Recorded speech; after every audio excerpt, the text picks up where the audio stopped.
them.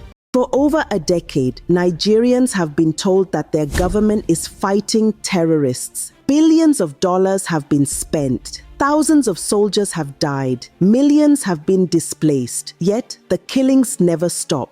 But what if the real reason the war never ends is because those in charge are the ones keeping it alive? This is not speculation. There's evidence, some public, some buried, but all pointing in one direction, that elements within Nigeria's government are funding, protecting, and profiting from terrorism. Let's begin with one viral video that many Nigerians have forgotten. A captured armed terrorist made a confession that should have shaken the country to its core. His words were chilling. "I swear to Almighty God, the government is the one arming us. We Fulani don't know guns. We just sat down and they gave us AK-47s. Those words came from a fighter on the ground, not an opposition politician. That single clip, dismissed by officials as propaganda, aligns with reports from both military insiders and international observers. Former Defense Director Major General John Enenche, retired,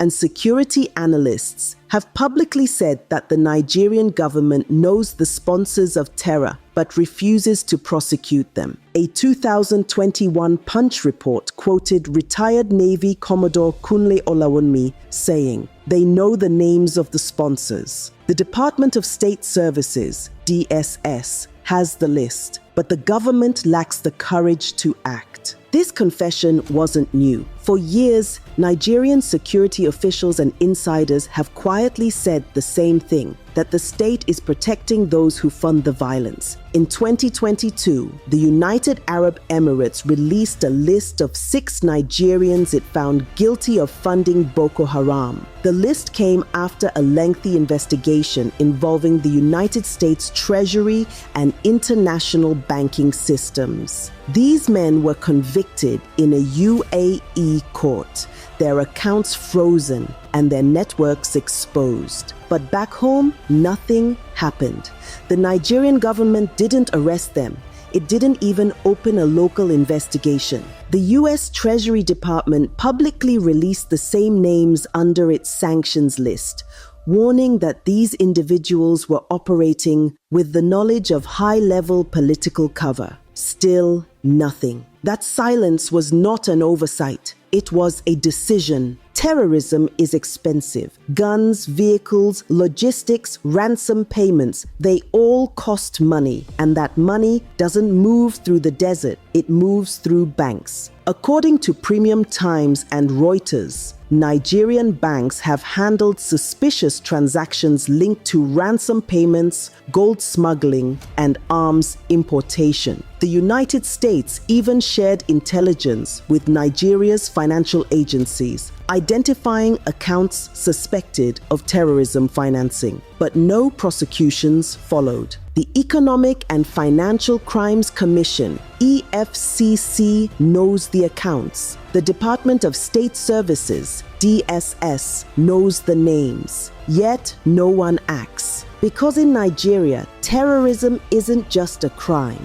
it's a business. It doesn't stop there. In 2021, the Cable and Daily Trust reported that the federal government paid 800 million naira to bandits for the release of Kagara students in Niger State. The deal was labeled a peace negotiation, but security sources confirmed it was ransom money. Imagine that. Public funds going straight into the hands of killers. The same killers who months later returned to kidnap more students in Tagina and Kaduna. Meanwhile, the government launched the so-called rehabilitation program for repentant terrorists. Some were sent abroad for foreign education under the Senate's Operation Safe Corridor initiative, a program that rebrands murderers as victims and victims as collateral damage. As one angry Nigerian said online, "So a farmer whose family was killed gets no compensation, but a terrorist gets a scholarship. A former Air Force intelligence officer once described it perfectly.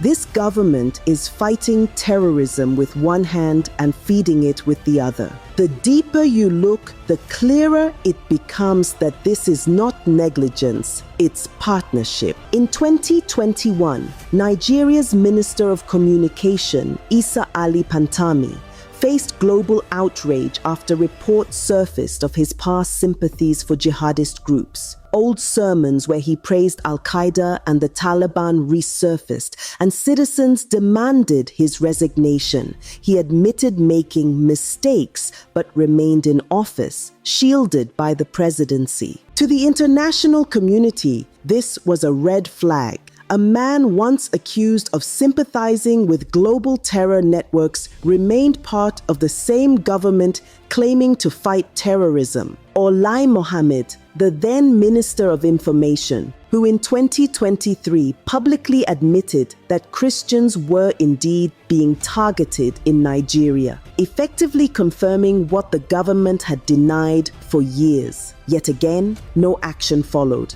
And then there's Samuel Ortom, former governor of Benue State. In one fiery statement, he accused the federal government of colluding with foreign interests to Islamize and take over Nigeria. He said the truth most leaders fear to say, that the government's silence in the face of these killings is not incompetence. It's complicity. In early 2024, a viral image showed Nigeria's current vice president sitting on the ground, eating with men who had once been declared wanted bandits. The government called it a peace meeting, but for millions of Nigerians, it was an image of betrayal. Because while citizens are told to pray for security, their leaders are busy dining with the same people who burn villages and kill farmers. This is how deep the rot goes, from the battlefield to the cabinet table. When Kaduna-based cleric Sheikh Ahmad Gumi appeared in photos surrounded by armed bandits, many thought it was satire, but it was real. He openly advocated for negotiations, claiming bombing bandits will only worsen killings. Gumi even called the US an enemy of Nigeria for proposing airstrikes against terrorists. Instead of arresting him, the government gave him safe passage. That image, a cleric sitting comfortably among men with AK-47s, captures Nigeria's biggest scandal: the merging of state power, religion, and armed violence. While killers get meetings and rewards, journalists, protesters, and whistleblowers get threats. Protesters labeled as terrorists to the arrests of activists who expose corruption. The government's priorities are clear. The real enemies in their eyes aren't the ones holding guns, but the ones holding truth. What we are seeing in Nigeria today is a cycle: terrorists attack civilians. The government releases statements and allocates new security budgets.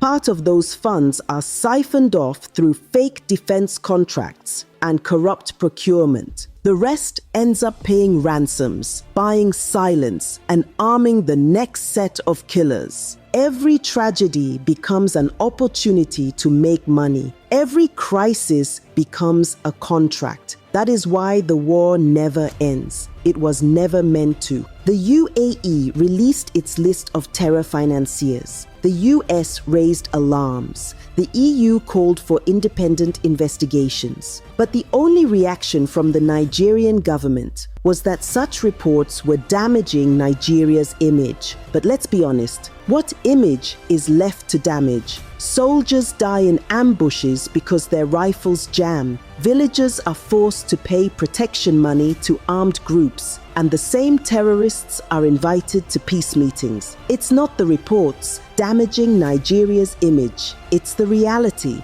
The war Nigeria needs to fight isn't against insurgents in the forest. It's against the betrayers in the palace. The enemies wearing camouflage are not the only ones with guns. The ones in suits and agbadas signing security budgets are far more dangerous. Because they don't just kill with weapons, they kill with silence, policy, and greed. Until those at the top are exposed and held accountable, the bloodshed will continue, no matter how many summits or prayers are held. Nigeria is not a failed state. It is a captured one, captured by people who discovered that fear is profitable. And until Nigerians themselves demand accountability, the killing fields will continue. Because in the end, it's not the terrorists destroying Nigeria. It's the system that created them.